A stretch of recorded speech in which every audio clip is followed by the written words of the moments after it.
Sophia is my name, and the narrative you'll be shocked by what I'm going to tell you. I can't wait to reveal the surprise at this story's conclusion. Let's. The morning began as usual. I was making coffee in the meantime, sunshine flooding the kitchen through the window, adding coziness to the room, and warm Alex, my spouse, entered with a strangely upbeat expression on his face. I have something to share, my love. Alex's eyes glistened with anticipation. My dearest friend from New York is here tonight, arriving to spend a few weeks with us. He recently returned to the U.S. after a protracted journey, and I believed it would be fantastic if he stayed with us for a while. He was a little taken aback as he put down his coffee cup. Alex grinned and said, "Who is he?" Our best friend from high school, with whom we have made a ton of wonderful memories together. I smiled gently and nodded without much consideration. To be honest, I've always liked having. When friends came over, I thought it would make our house more vibrant that afternoon. I made a comfortable dinner while Alex picked up James. When they were walking from the airport, I was shocked to see you through the door. Was tall, well-built, and had a slight curl. He had bright eyes and hair, and he carried a powerful magnetic energy that appeared to Sophia. This will light up the entire room. Alex proudly introduced him. James came forward and gave me a handshake. With a grin, I finally had the opportunity to meet the amazing woman that Alex frequently discusses. I returned his, and it feels great to be here. Grinning, he said, "Welcome to our house." James told throughout the evening amusing tales of his high. The stories from Alex's school days were bursting with laughter and exposed a side I had never met my hubby before. There was something unique about the James's storytelling style, sense of humor and integrity, and the manner in which he focused on the tiniest details kept me enthralled. The space seemed more alive merely due to his presence. I considered Alex as fortunate to have such a fantastic friend, yet in some ways an inexplicable sensation started to arise, as though there was an unspoken James and I have a connection that I couldn't quite moniker. The evening concluded with a kind nights, but I knew the narrative in my heart had barely started a few days before, when James's arrival in our house began to feel as comfortable as if he had always. James had this amazing ability that belonged there. Method of giving each event a unique vibe, the tales he told at night and the jovial discussions during breakfast brought laughter around the house. But with the comfort brought with it a strange sensation that began infiltrating my. There were times when James looked into felt as though he could see me when we met. His compliments were directed directly at me, usually understated but bore a burden that Sophia lingered. "Something about your eyes are gentle yet powerful. It's an uncommon combo in a woman initially." I dismissed it as just civility, but every time he uttered such things, my heart pounded as though an odd breeze had. One day, Alex made an announcement that moved my soul, that he had to depart for a work trip. This wasn't unusual for 4 days considering his, "Are you comfortable with your work schedule?" "I'll make an effort to return home as soon as possible." Alex bid me farewell with a gentle kiss, nodded, and gave him a comforting grin. "Don't worry, aside from James, I'll be all right."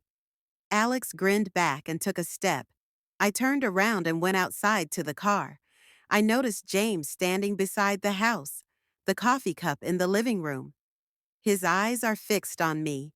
"You're truly Sophia is strong, but not everyone can stay." Calm now that their spouse is gone, so James frequently commented. The way he talked my name without any etiquette drew my attention. "Guard," I responded with a small smile. "James, sometimes you simply have to get accustomed to it." Moved closer, his calm, deep voice. "However sincere, there are a few things Sophia and I don't need to adjust if we don't." I had the impression that he was telling something far deeper, but I didn't. We just had a pleasant time together, and James, in the brightly lit room that night, proposed that we have a straightforward supper, along with some light fare and wine that he cooked himself, and I was taken aback by his simple yet sophisticated culinary techniques of flavor. I murmured, "Thank you for dinner," as James placed the final plate on the table.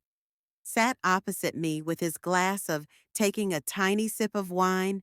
"Sophia, I feel compelled to share something." I set down my glass of wine, and my James noticed that his heart was beating more quickly. His deep-seated gaze was fixed on me. Into my feelings, I wasn't invited here by Alex. Purely out of friendship, he stated, his mild but meaningfully weighted voice. I leaned forward. "What do you mean?" Experiencing a mild stress wash, James hesitated for a moment over me. "Before Alex wants the relationship to continue between us, to be more than simply acquaintances. He informed me that we could discuss something more profound, something that might alter." I felt a knot rise in my throat as I made an effort to understand the significance of, "Are you implying that Alex agreed with James's words?" James gave this a hesitant nod. His eyes, Alex said, "Stay on mine, Alex wants this. That you are a unique individual who merits the ability to freely explore oneself without boundaries." James's remarks shocked waves through me. It was unbelievable. Alex would never agree to anything. Something as this.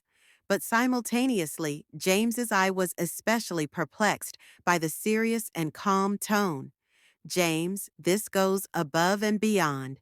I attempted to maintain my composure, but his kind, comforting eyes continued to draw. "I can relate to your feelings, Sophia."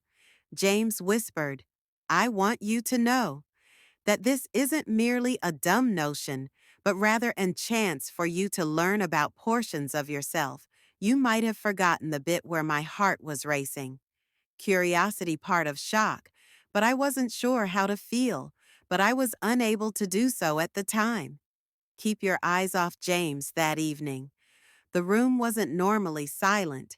It was silent and full with unspoken feelings that are pulsing with a profound within me, something I didn't anticipate. After James finished speaking, the room seemed to so silent that the ticking could be heard of the wall clock. My heart was pounding so forcefully that it seemed like a warning serving as a reminder that I forced myself to swallow the perilous crossroads. "James, I'm trying to maintain my composure. How could this have happened so quickly?" James got up and came to join me, eyes full with genuineness. But underneath, he crouched over the slow-burning fire, down a little, and put a hand there gently. On my shoulder, in a consoling manner, his deep voice muttered, gesturing to Sophia, "I would never do it around my ear. I need you, yet you don't want anything." To understand that not every conflict must be won, logic sometimes requires us to pay attention to his breath gently stroked our hearts. Automatically, I lifted it against my hair. Our eyes and my head met in a fixed stare. It appeared to extend into, I noticed something with infinity in his eyes, a warmth and a peculiar yearning which caused my heart to clench in my chest, was rushing as though every beat were a shove and pull between reason and feeling. But the more time I spent staring into his eyes, the more I felt my defenses disintegrating one by one. "James, we shouldn't," my voice become quieter as he leaned closer and brushed his warm breath, like a gentle breeze against my cheek. I know," he whispered, "but if you let it," James's lips, before I could react, kissed me for a brief moment. Tentative but full of unsaid, I froze in desire, as though the whole universe halted. At that very time, the feeling of his mouth moved through me, like a tiny flame coursing in my veins. I shut my eyes and allowed the emotions to no longer overthought every time I kissed him back. The final wall in my heart broke down. The Ed's kiss grew deeper and more passionate, as though each feeling that had been released all at once after being suppressed for so long. Sensed the quick pulse of his heart. Against me, synchronizing our breaths, James, mixed with hot and seductive, put his arms firmly around me, drawing me in, and I didn't fight back. No longer, my hands quivered a little as I put them to his chest and felt the type of warmth that emanated from his body that caused all of my anxieties to vanish like smoke, and a gentle dimness filled the space. Our breaths appeared to blend into a light. Each heartbeat sounds like a whisper. Confession of want. I had the impression that I was lost in a different realm, where everything was characterized by delicate yet angry. James spoke his feelings close to my ear. You wish to cease. I opened my eyes and looked into Sophia's. His knowing eyes were deep brown. I shook my head, knowing there was no going back. Head softly, my voice hardly audible. No, that single word was sufficient to break down every little obstacle. I gave up my logic and allow my heart to guide me. James's firm yet soft touch made I feel both vulnerable and shielded by an unstoppable power. His hand moved softly on my skin, with every motion filled with unsaid feelings that no, I could hear my own words. Accelerated breathing blending with the room was silent, and we were no longer. We formed a beautiful union of two distinct souls, two spirits connecting and discovering each other in a moment that will never be forgotten.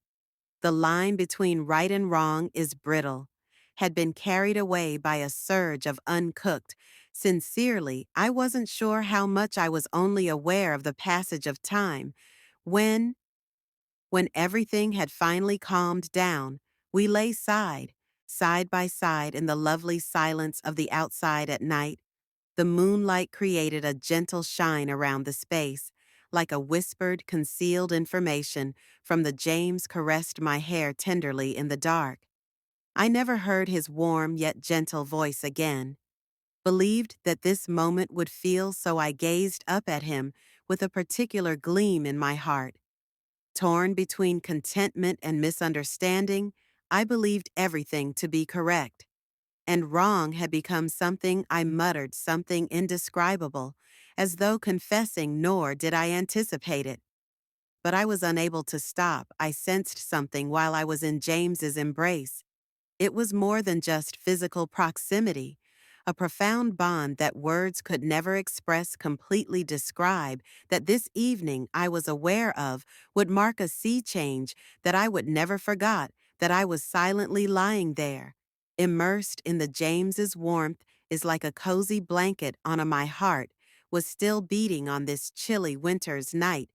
Crazily, as if not believing that the incident actually occurred in the room, it was oddly silent, with just the sound of his and our steady breathing heartbeat behind my ear. Perceiving everything, were engulfed in a tornado of feelings, without any obvious. Finally, James's hand moved softly down my spine. His touch was so gentle that it felt like, despite his fear of shattering the delicate, I silently wished as I closed my eyes. This was just a brief dream, Rye. I would awaken after discovering myself back in my well-known room, where Alex would welcome me with his reassuring smile. Yet I was aware, in my heart, I knew this wasn't a dream. I sat up, feeling stirred inside. My mind suddenly became chaotic as I gazed at my image in the window. Outside, the street lamp cast a dim radiance, giving the impression that everything is fuzzy. Illusion and reality were merging. James moved slightly, supporting each other, perched on one elbow and observing me with both worry and Sophia. Are you all right with his great affection? Voice had the sound of an anchor attempting to pull me out of my mental whirlpool. Couldn't immediately respond to what had just, I imagined what had transpired as a slow-motion video of each kiss and touch. With each breath we exchanged, I looked. His eyes were still bright when he looked at him, but now they appeared to serve as a reminder of reality. I muttered almost to myself instead of to him. James rose. "What have I done?" from the bed, and approached me, putting his steady stare and hands on my shoulders. "And Sophia, you haven't done anything." Anything incorrect with his statements felt like a little flame coming into contact with a gale, rekindling feelings I was unable to express. Thought his hands were warm, but inside I felt caught between logic and feeling. But Alex dot dot dot. I muttered my husband's name, and immediately a sense of shame swept over James, leaned into me like a raging tide. His eyes glistened with both power and reassure Alex, who was fully aware of the person who let us in through this door. I gently shook my head, thinking uncontrollably spinning like a carousel. I had the impression that I was standing between two worlds, one that is characterized by the ease of calm, comfortable days spent with Alex, and the James had other ablaze with the F sparked within of me. James gave my hand his calm but steady gaze was somewhat squeezed. "You don't have to worry about facing." I wasn't sure if I had the courage to do so. Yet at that time, the one thing I knew for sure was that I had stepped over the thin boundary between logic and feeling, and there was no returning after James had done speaking. The room fell silent once more, and I sat. They can feel every heartbeat I make, resonating in my chest, the warmth of I could still smell his breath. But the reality was as frigid as I said again. "Ice Alex is coming home." James's remarks, as though I required additional time to completely understand their significance. James nodded softly, his eyes unhardened. But now, that tenderness just increased my feelings of uncomfortable and uneasy. I got up, encircling myself with my arms as though making an effort to protect myself from the storm. "James." My thoughts are getting tighter around me. Moved in closer, putting his hand on my shoulder, but I automatically moved. Our eyes met again, but they were no longer filled with the same allure or enticing. Instead of smiles, there was a curtain of discomfort and unanswered queries, with no responses.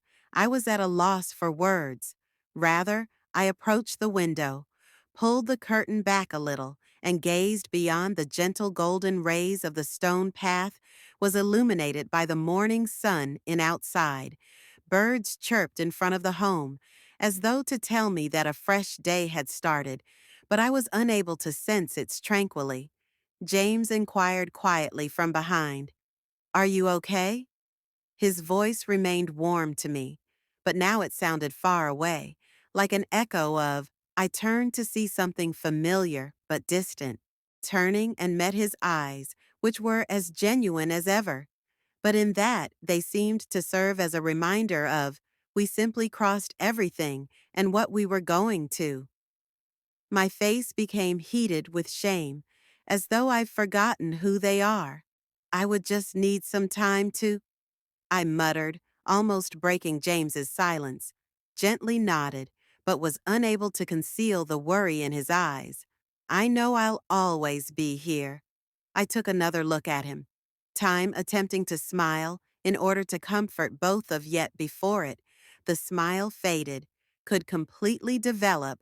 I emerged from the room, leaving the words I desired behind to say, but I was unable to, so I entered the flipped-on the Fayette, allowing in the bathroom. I shuddered as the cold water ran over me. I gazed at my image in the hand's mirror. My eyes remained blurry due to unshed tears, and my mouth was a little swelled from our shared kisses. That picture felt like a slap the night before, waking me from the tumultuous dream I'd been alive. My goodness, what have I done? I muttered to myself. Cold drops splashed onto my cheeks, but they didn't accomplish anything. Put out the shame that is burning within of me. James was there when I emerged from the loo, remained there, gently leaning against the door frame, seemingly anticipating, but he didn't say anything. He simply gave me a look that those troubled eyes filled with everything he couldn't speak out loud in that brief. As soon as we both realized that the between us quiet conveyed everything, we were too scared to say anything. As time passed slowly, I heard a recognizable sound coming from the car door. My chest constricted as I closed my heart. When Alex got home, James gave me a final look, then turned aside as though to give me. I entered a room to gather myself. The living area. As Alex was opening the front door, he grinned broadly when he spotted me. "Sophia," he joyfully cried out as he approached and encircled me in a. The embrace felt comfortable and pleasant, reassuring, but my heart shook inside. I gave him a hug in return, attempting to conceal the raging emotional storm. I could feel James's eyes on me from across the room. Despite the fact that I didn't turn to face the room, it felt like tiny enough to accommodate the three of us and the unsaid tension that permeates the atmosphere. Alex let off of me and looked at James, warmly grinning. "Hey, thanks for looking." After the house, this excursion, truly James's trek, made me miss home a lot. Over with his typical calm demeanor, but there was more in his gaze. Challenging to read, he contacted Ask Alex to shake his hand, the same one that had held me with such affection and desire. I was sandwiched between two men as I stood there. My spouse, who had entire faith in me, and the other a flurry of feelings that I was unable to. No one was aware of the waves inside of me. Various feelings were rising, including a mixture of guilt, momentary joy, and an unidentified fear. Just my clumsy looks and my unstable heartbeat provided evidence of the delicate reality that I was attempting to conceal from the dinner that night. Felt like the eyes of the world. Alex, oddly composed, spoke upbeatly. Regarding his business trip, his eyes beaming with happiness to be back at home, I made myself nod and grin, hearing what he had to say, but inside my mind was a jumbled mess that I was unable to unravel. James's. With his customary poise, he joined the discussion with the right party laughing moments, yet his eyes never strayed. He no longer looked at me after too long. Possessed the desire or possessiveness from prior to it being a silent reminder that we were unable to escape this reality. After clearing the table, I went outside to take a breath on the porch. The night sky was silent, dotted with countless sparkling stars. I inhaled deeply, but my chest continued to feel heavy. Soft footsteps came from behind me, and I didn't want to make it because I knew it was James. "Sophia, his voice makes things more difficult for you," was genuine and profound, "but I believe you understand that we cannot continue in this manner." I turned to face him, and his expression was serene as usual, yet his eyes revealed the internal conflict. I knew James was battling his own struggle, just as I did. "You're right, we can't," I whispered. James was quiet for a while before. "I'll be leaving earlier than expected. Perhaps that's the only way you can discover your equilibrium." His comments felt like a knife once more, cutting right through my heart. I knew James had to go so I could see, obviously, what I needed, but why did I try to remain composed? But it ached so much. James suddenly broke down in tears.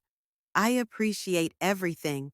However, I'm unable to. I must continue to live with this guilt, keep my marriage intact, and I need time to locate." James moved closer to me once more and carefully dabbed at the tear on my cheek. His fingertips were warm, and his breath was just a few inches away, but this time I refused to give in to that closeness. I firmly put my feet, even though it seemed to my heart that James muttered, collapsing, "I understand. I will always respect your choice, even if it means allowing you to go." The following morning, James departed early. He left a brief letter before Alex woke up. No lengthy farewells on the kitchen table. Just a few straightforward words. "Sophia, regardless." Whatever occurs, stay loyal to yourself. What counts will always be happiness. Most importantly, I took a seat and read every word. I understood that I felt both empty and relieved. Think this decision was appropriate for despite the fact that my heart was still feeling the pain of his absence. Alex entered the space and he inquired softly as he noticed me holding the note. James is gone, right? I couldn't nod to look him in the eye, but I was surprised by Alex sat down next to me and took my, I'm not blind, he said, holding Sophia. I remember his voice was low but not furious. I am aware that things didn't happen by accident. You've been having trouble. I winced, and his eyes were wide as he spoke, like a reminder of all the feelings I'd buried. But Sophia, I'm still here because I think we can overcome this if you desire. It wasn't agony that caused me to cry, but from the feeling of hope and relief that first blossomed in my heart. Time following days of the days that followed were chaotic. With Alex and I began by using the tiniest of things. We expressed our feelings more. Sincerity more than ever before the errors. The hidden wants everything, even despite the absence of James. He stayed involved in our narrative. He had produced a whirlwind of feelings, but that I learnt that true love from the same storm is more than just possession or transient passion. It's about having faith in the readiness to defend the person you. One late afternoon, I was sitting on the Alex emerged from the porch carrying 2 mugs of tea. He took my hand and sat next to me. He added, Life is full of unexpected turns. Gently, but I'm happy that we decided to keep going ahead.